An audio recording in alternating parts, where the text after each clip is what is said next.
Alright guys, let us do a couple more examples on the Newton's method, okay?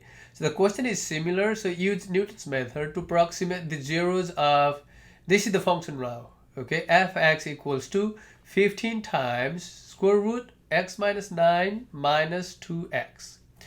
And you continue until two successive values are less than 0.001.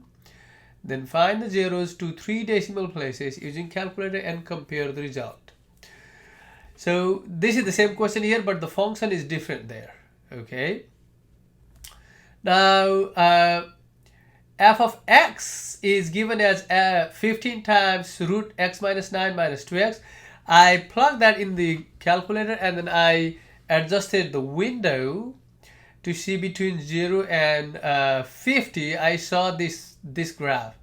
Looks like there is one root between 10 and 20, and the other root is between 40 and 50, right? So you see that from the graph, the roots are near. This is from the graph. Right? We see that the roots are between close to 10 and close to 40, or you can say close to 50. It's the same thing, okay? Now, so so basically you have to make two tables, one for this 0 and the other for this 0, okay? But I'm combining those two tables into a single table. All right guys, now let us verify that there is a root. Let us verify that there is a root between 10 and 20, or whatever number you get. So at 10 the graph is below x-axis. That means the value is negative, right? So at 10, if you plug in 10 for x, you get 15 times 10 minus 9 is 1. So 15 times 1 is 15. 2 minus 10 is 20. So negative 5, right? So basically you got negative 5, which is negative. And then f13, at 13 you get 15 times 13 minus 9 is 4. Root 4 is 2, right? So 15 times 2 is 30 minus 2 times 50. 2 times 13. So 15 times 2 is 30 minus 2 times 13 basically is 26. So 30 minus 26 is basically, this is 4, right?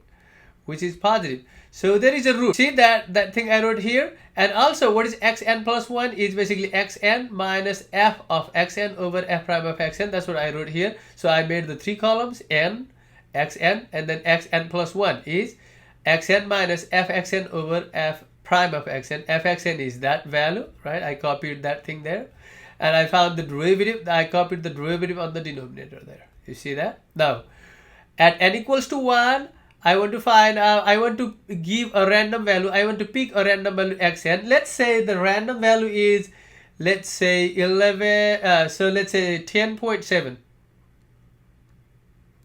I mean, you can pick 11 or you can pick just 10. That is perfectly fine. But I choose to pick 10.7. Okay. At 10.7, what is x2? Because when n is 1, this will be x1.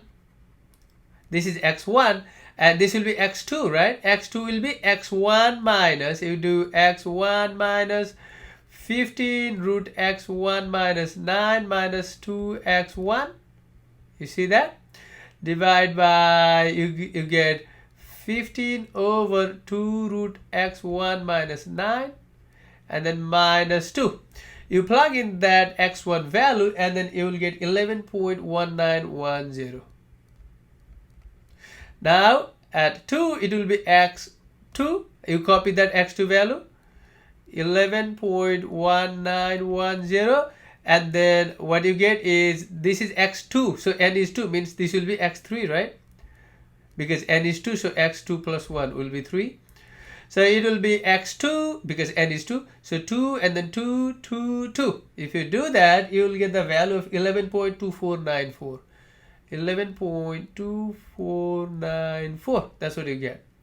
Similarly, you plug in that n equals to 3, you will get x3. You pick that value, 11.2494. You will get here x4, right? Because n is 3, so 3 plus 1 is 4. You will get 11.2500.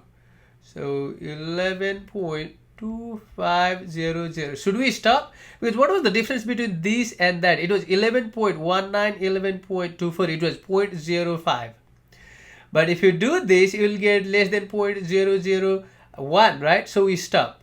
So we are good to stop, right? So what is the x value here? So x value is approximately 11.25. That's what you get from this. Next, what you do, you take x1 for this root, right? We're going to find out this root. Let's take x1 equals to 42 or so. So when x equals to 42, you get x2. x1 is 42, x2 is 45.12. 45.12, right? And then let's take xn equals to 2. That will give you x2 equals to 45.12. Let it be 1226. 1227. Okay. So when x1 is 42, I got x2 is 45.1227. What I did, I plug in that x1 is 42 on the first one, okay? Here, right here, or here you can say. I got that. Now what I do is I want to plug in x2 is 45.1227. 27. What do I get? Let me try that. I got 45.0001. So I got x3 equals to 45.0001 0002, right? What is the difference between these two? It is basically 0.1227. We don't stop. So let's plug in x3 is 45.0002. What do I get for x4? x4 is basically I got 45. So basically what is the difference here? The difference is 0.0002, but the question says that we stop after you get the difference is 0.001, so that the difference is less than 0.001, so we are good.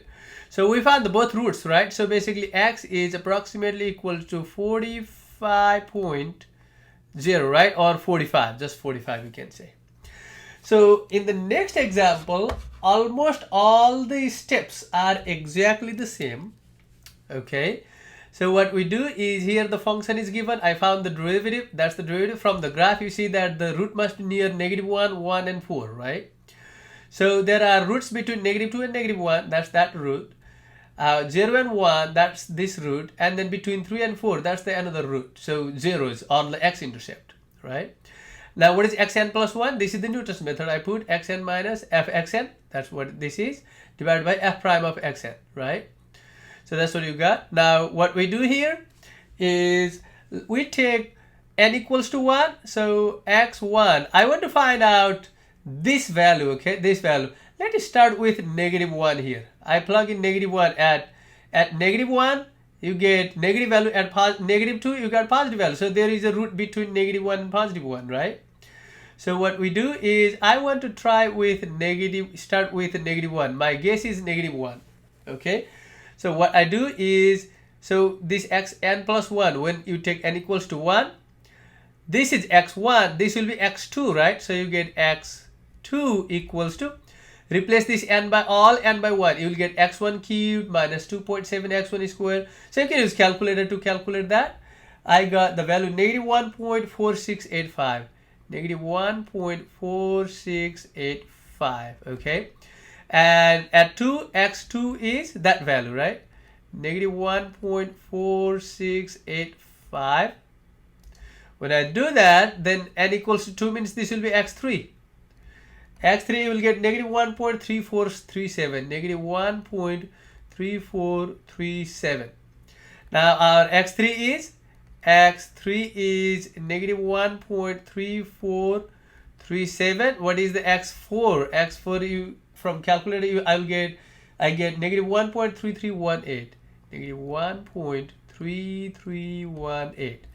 Now when n equals to 4, I got x4. I use that value -1.3318. You see that they are closing. I mean they are getting close to 1.33. So you get x5 is negative 1.3317. Basically, you got 3 decimal places the same value. So the difference between this value and that value is less than 0.001. So we got the conclusion, right? So x must be negative 1.3317, right? So basically it is negative 1.3317. Similarly, you can guess x1 close to positive 1. You can start with x equals to 0 or x equals to 1. It does not matter. You will get the same answer, okay? Start with x equals to 0 and then find out x2.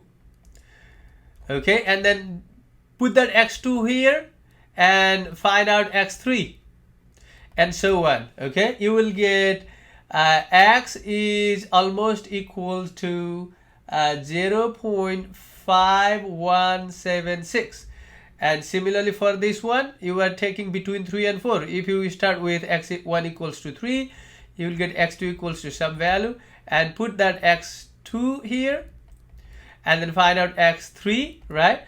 So if you do this, you will get x value or the root or the 0 is 3.5141. That's what you will get. Okay, so this work I left for you guys. You complete that one. Okay guys, thank you very much.